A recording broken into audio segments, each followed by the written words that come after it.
নমস্কার, আমি দীপক কুমার মুস্তাফি। আজকের বিশেষ খবরের মধ্যে রয়েছে স্বর্ণশিল্পীদের অবস্থান ধর্মঘট। গতকাল নদিয়া জেলা বঙ্গীয় স্বর্ণশিল্পী ব্যবসায়ীদের নিয়ে একটি পথ মিছিল ও অবস্থান বিক্ষোভ হয়ে গেল রানাঘাটে। তারা 10 দফা দাবি নিয়ে রানাঘাট জিআরপি মোড়ে অবস্থান বিক্ষোভ করে। অংশ নিয়েছিল নদিয়া জেলার সংগঠনের কর্তা ব্যক্তিরা। উপস্থিত ছিলেন নদিয়া জেলা সংগঠনের সভাপতি কার্তিক সিংহ, রাজ্য আহ্বায়ক মাধব পোদ্দার, রানাঘাটের সম্পাদক বাপি পাল এবং রাজ্য সভাপতি টগর চন্দ্র পোদ্দার। বিশেষ দাবিগুলির মধ্যে ছিল সমস্ত স্বর্ণশিল্পীকে এমএসএমইর মাধ্যমে লোনের ব্যবস্থা করা, সমস্ত স্তরে প্রতিনিধি দেওয়া, যে কোনো সময় স্বর্ণশিল্পীকে পুলিশ তুলে নিয়ে হেনস্থা করে থাকে এর জন্য আইন সংশোধন করা প্রভৃতি। দাবিগুলির সুষ্ঠু সমাধান না হলে আগামীতে সারা বাংলা জুড়ে আন্দোলনে সামিল হবেন বলে জানা গেল। রিপোর্ট ও ক্যামেরা গৌর ঘোষ ও দীপক কুমার মুস্তাফি। উপস্থিত হয়েছেন হরিঘাটা শাখা থেকে গোপাল কর্মকার, বিশু কর্মকার সহ আরো অন্যান্য স্বর্ণশিল্পী বৃন্দরা। আমি ওনাদের সবাইকে অসংখ্য ধন্যবাদ জানাই। অন্যান্য বিভিন্ন শাখা থেকে যাদের নাম আমি বলতে পারছি না, বা আমাদের রানাঘাট শাখার আমাদের বঙ্গীয় স্বর্ণশিল্পী সমিতি, আমাদের নদিয়া জেলা সমন্বয় কমিটির আহ্বায়ক মাধব পোদ্দার মহাশয় ওনাদের বলবেন, সেই নামগুলো ঘোষণা করবেন। আমাদের এখানে দেখতে পাচ্ছি ধানতলা শাখা থেকে এসেছেন দিলীপ সরকার মহাশয় সহ অন্যান্য স্বর্ণশিল্পী বৃন্দ, ওনাদেরকে জানাই অসংখ্য ধন্যবাদ। আমাদের এখানে এসেছেন, আমাদের এখানে যে সমস্ত স্বর্ণশিল্পী ভাই বন্ধুরা এসছেন, আমাদের এই শিবরলী শাখা থেকে এসছেন যে সমস্ত স্বর্ণশিল্পী ভাই বন্ধুরা, ওনাদের সবাইকে আমি স্বর্ণশিল্প শিল্পী যারা, যাদের ভিত্তি ছাড়া স্বর্ণশিল্প অচল, আজকে তারা নিরানন্ন পরিস্থিতির মধ্যে পড়েছে। তাদের পেটে ভাত নেই, রুজি রোজগারহীন একটা পরিস্থিতির মধ্যে চলে এসেছে। বাজার দাম নিয়ে আমরা সেভাবে কিছু বলতে পারছি না। ভারতবর্ষের বুকে স্বর্ণখনি নাই, রূপখনিও নাই, কিন্তু বাজার নিয়ন্ত্রণের কিছু চেষ্টা সরকারি তরফে থাকা দরকার ছিল। কোটি কোটি মানুষ এই জীবিকার মধ্যে নির্বাহ করে চলেছে। যে স্বর্ণ আইন করেছিলেন, সেই স্বর্ণ আইন, সেই স্বর্ণ কাজদের উপরে যে অত্যাচার এসেছিল, কেউ ঢেলে গলা দিয়েছে, কেউ গলায় দড়ি দিয়েছে, কেউ অ্যাসিড খেয়েছে, কেউ বিষ খেয়েছে। হাজার হাজার পরিবার সেদিনকে ভুলুণ্ঠিত, অত্যাচারিত। আজকে আমরা যদি আমাদের নদিয়া জেলার এই আপামল প্রত্যন্ত শাখা থেকে শাখা যারা এসছেন, আমি তাদের প্রত্যেকে নদিয়া জেলা সমন্বয় কমিটির পক্ষ থেকে কুর্নিশ জানাই। আপনারা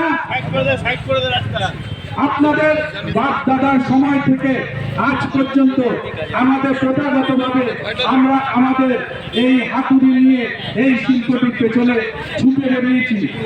বাপ দাদারা যখন এই ব্যবসা করতেন তখন থেকে দেখেছি আমাদের এই স্বর্ণশিল্পী যারা রয়েছেন তারা প্রত্যেকে কম বেশি একটা সামাজিক প্রতিষ্ঠান থেকে শুরু করে বিভিন্ন সময়ে আমাদের সময় প্রশাসনের অসহযোগিতা এবং সমস্ত প্রতিবন্ধকতার সাথে এই কাজটি করে এসেছেন। যে আমরা সেই জিনিসগুলো কিনছি, আমাদেরকে থানার থেকে সেটা নির্দেশ দিল, আমরা সেই মতো কাজ করে আমাদের সঠিক সহায়তা পাওয়া হচ্ছে না। আমরা একজন পরিচিত ব্যক্তির কাছে তার ডকুমেন্টস নিয়েই কেনা হচ্ছে, কিন্তু সেই জিনিসটা পরবর্তীতে জানা যাচ্ছে কয়েক দিন বা কয়েক মাস পরে যদি প্রশাসন এসে বলে যে এই সোনাটা চোরাই হয়।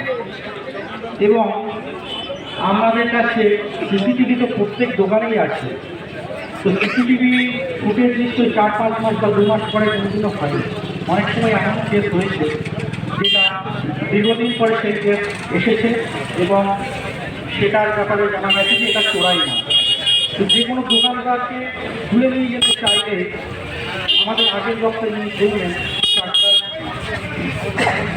তো সেখানকার বক্তা যিনি বললেন যে সবার আগে জানাতে হবে সভাপতি এবং সম্পাদক মহাশয়কে। আমারও সেই কথা, সভাপতি সম্পাদক মহাশয়কে আগে জানানো দরকার, কারণ তার আন্ডারেই আমাদের সমস্ত দোকানদার এবং কারিগর কিন্তু সকলেই লিস্ট এবং কেনা পরিচিত সব থাকে।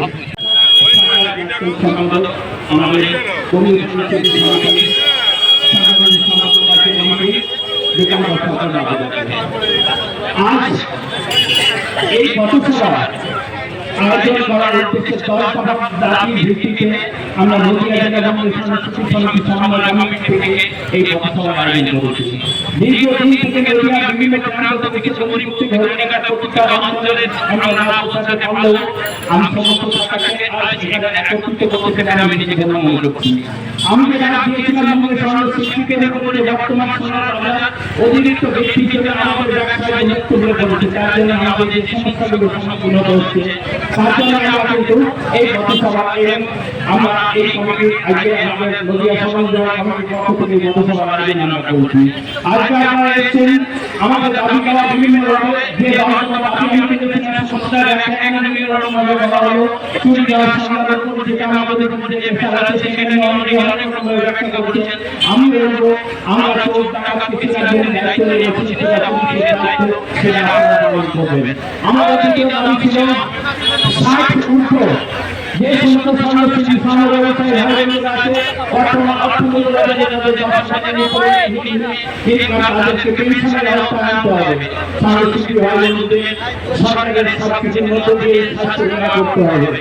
আমাদের দাবি ছিল বঙ্গীয় সংস্কৃতি সমিতির যে সময় বাজারের সম্মুখে গোড়ায় যে সংস্কৃতি ভবিষ্যৎ থেকে এগিয়ে পড়েছে, আজকে সারা বাংলার যে সংস্কৃতিকে শোনান সারা বাংলা থেকে ছড়িয়ে সারা ভারতবর্ষ সারা বিশ্বের মধ্যে ছড়িয়ে আছে, সেই সংস্কৃতিকে আজ তারা কাজ পাচ্ছে না। তার একটাই কারণ সোনার বাজার অতিরিক্ত বিক্রি হওয়ার জন্য। আজ থেকে 1 থেকে 1.5 বছর আগে যে সোনার দাম 50,000 টাকা যেটা ছিল আমরা সেই 50,000 টাকা বলিয়ে 10 গ্রাম সোনার দাম তৈরি করতাম, কিন্তু সেই ক্ষেত্রে কেন্দ্রীয় সরকারের কাস্টম ডিপার্টমেন্ট বিভিন্ন জায়গায় গিয়ে আমাদের উপর অত্যাচার করছে। আজ ফর এক্সাম্পল যেটা আপনাদের বলছি, পূর্ব মেদিনীপুর পৌর সেই তরুণকে গিয়ে একটা দোকানে ঢুকে যে আমরা কাস্টম ডিপার্টমেন্টে আসি আপনার সমস্ত আমরা চেক আপ করি। সাথে সাথে তরুণকে পুলিশের সমাজের ধরা করে সেই জায়গায় যায় এবং অফিসারকে চার্জ করে যে আপনি। আজকে 10 দফা দাবি কি ছিল?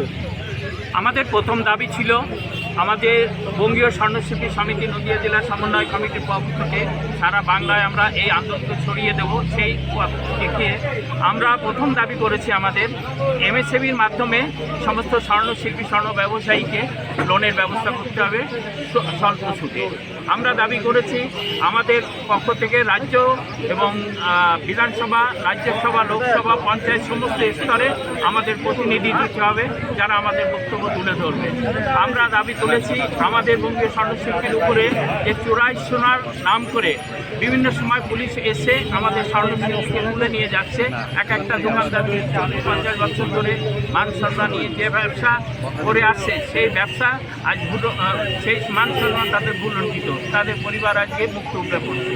তার জন্য আমরা চাইব 411 ধারাকে আমাদের সংবিধানের এটাকে পরিবর্তন করে সংশোধনের মাধ্যমে এটাকে সংশোধন করা। বিভিন্ন এই দাবি দেওয়া নিয়ে আমাদের এখানে আজ আমরা পথে নেমেছি। আমাদের স্বর্ণশিল্পীর ঐক্যর যে ঐক্যবদ্ধ যে আন্দোলন সেটা আমরা নদিয়া থেকে শুরু করলাম। আগামী দিন আমাদের সমস্ত 10 দফার দাবি যেটা আমি তুলেছি সেই দাবি যদি সারা বাংলার ভিতর আমরা ছড়িয়ে দেবো, যদি দাবি না সরকার শান্তিপূর্ণভাবে মানে।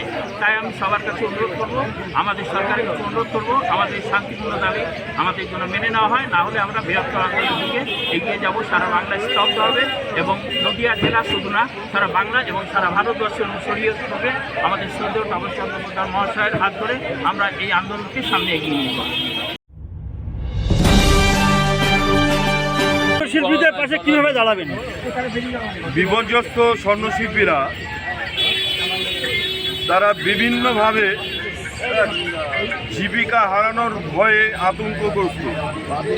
এই অবস্থায় তারা সংগঠন আমাদের সর্ববাংলায় বঙ্গীয় স্বর্ণশিল্পী সমিতির অবস্থান আছে।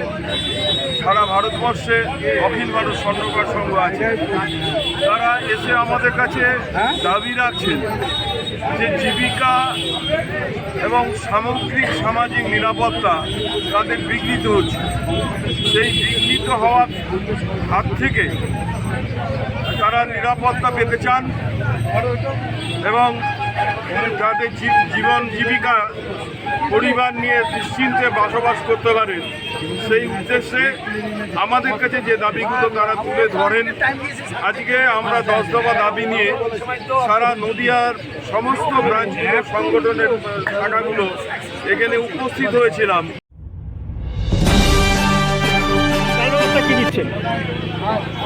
আসল কথা, পুলিশই যারা চুরি করছে পুলিশ জানে, যত চোর আছে পুলিশের নখদর্পণ, পুলিশের সঙ্গে চোরের একটা সেটিং থাকে, এটা সারা বাংলার লোক জানে।